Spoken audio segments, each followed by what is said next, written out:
La comète Churyumov-Gerasimenko que va explorer Philae se trouve actuellement à 600 millions de kilomètres de la Terre. La sonde, elle, est à 3 millions de kilomètres de la comète. Réceptionnée cette nuit au CNES, cette image des 2 panneaux solaires situés de part et d'autre de Philae est un premier test de fonctionnement encourageant. 10 ans de voyage dans l'espace, 40 mois d'hibernation, c'est-à-dire sans aucun fonctionnement, juste une maintenance thermique à bord, une maintenance de la température à bord.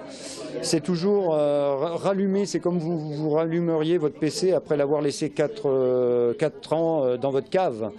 On a toujours un petit pincement au cœur.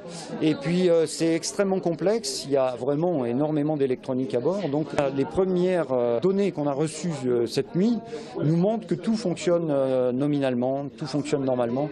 Donc on est très satisfait. Transporté par Rosetta, Philae va jouer un rôle déterminant en s'opposant sur la comète, sans doute la phase la plus délicate de la mission. Un des défis jamais relevés jusqu'à présent porte sur l'analyse sur place de composés organiques, peut-être à l'origine de l'émergence du vivant sur Terre, une véritable prouesse technologique. On va se poser très loin du Soleil, à 3 fois la distance Terre-Soleil. Et comme ça va être très loin, eh bien, par définition, il va faire très froid. S'il fait très froid, il va falloir se chauffer et on a très peu d'énergie. L'énergie qu'on a à bord, qu'on apporte avec nous dans des batteries, c'est une énergie qui est suffisamment peu nombreuse, peu volumique, qui fait qu'il va falloir opérer très rapidement, avec très peu d'énergie, des instruments extrêmement compliqués.